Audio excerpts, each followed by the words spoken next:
Toronto's Afrobeats culture isn't just defined by the DJs, promoters, or artists. It's also deeply rooted in the spaces where the music lives, breathes, and transforms the night.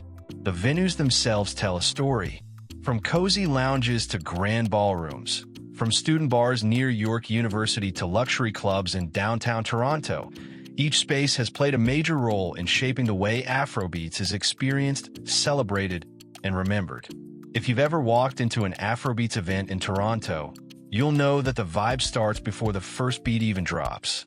The lights, the setup, the sound, the crowd spacing, all of that contributes to how people move, how they connect, and how they remember the night. The venue sets the tone for the entire experience. In the early 2010s, when Afrobeats was just starting to carve a space in Canada, finding venues willing to host those parties was a struggle. Many mainstream clubs didn't fully understand the energy, or they underestimated the pull of the culture. So early promoters and DJs had to get creative, renting halls, community centers, or partnering with smaller lounges that believed in the vision. Those underground beginnings gave birth to something powerful. The intimacy of those early spaces made every event feel like a family reunion. People danced like they knew each other, even if they'd just met. Fast forward to now, and Toronto's nightlife is incomplete without Afrobeats. Major clubs and event centers now compete to host these parties. Venues like Orchid, Rebel, and Toybox have seen some of the most electric Afrobeats nights in Canadian history. These aren't just parties, they're cultural moments. The lighting, sound design, and decor often reflect the warmth and rhythm of Africa. Bright colors, palm motifs, or even flags waving proudly. But the beauty of Afrobeats venues in Toronto is their diversity. You have student events at smaller spots like Eve or Room 104, places that allow younger crowds to explore the culture without breaking the bank. Then you have luxury experiences at places like Noir or Cube, where the vibe is elegant, the bottle service shines, and the crowd shows up in their finest fits. Each tier of venue plays its own part in keeping the ecosystem alive, from grassroots to mainstream. A great venue isn't just about aesthetics, it's about sound. Afrobeats is percussion-heavy, layered, and full of deep rhythms that need to be felt, not just heard. The acoustics of a venue can make or break the night. DJs like Magic Flows or Havel know that if the bass doesn't hit right, the crowd won't move right. So they often tailor their sets based on the space, adjusting how they mix or drop transitions so the energy flows perfectly from wall to wall. Venues also shape community.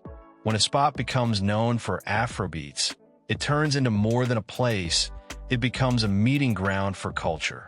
Think about how a single club can become legendary just by consistently hosting the right energy. People start identifying with it. You'll hear someone say, "Yo, I met my girl at that Afrobeats night at Orchid," or "That was the night Damager shut down the whole room at Noir." The memories tied to these venues become part of Toronto's cultural history. And it's not just Toronto. Across the GTA, venues in Mississauga, Brampton, and Scarborough are building their own Afrobeats legacies. These local spaces give diasporans the chance to feel close to home, no matter how far they are from Lagos, Accra, or Nairobi. Whether it's an intimate brunch spot like Lavelle hosting a Sunday rooftop set, or a packed student night at your party hall, each one adds a new chapter to the story. There's also the element of accessibility.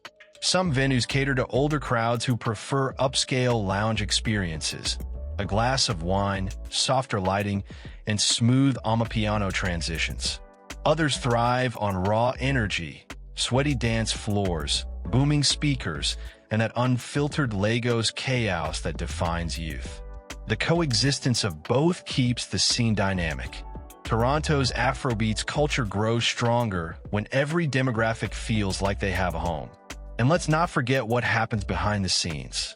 Venue owners who give promoters freedom to design events are the quiet architects of this movement.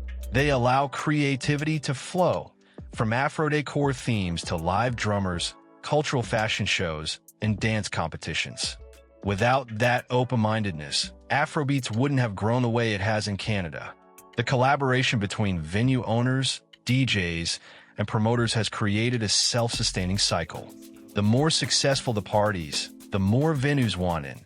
The more venues join, the bigger the scene grows. And now, we're seeing Afrobeats events pop up almost every weekend across the city, each one building on the energy of the last.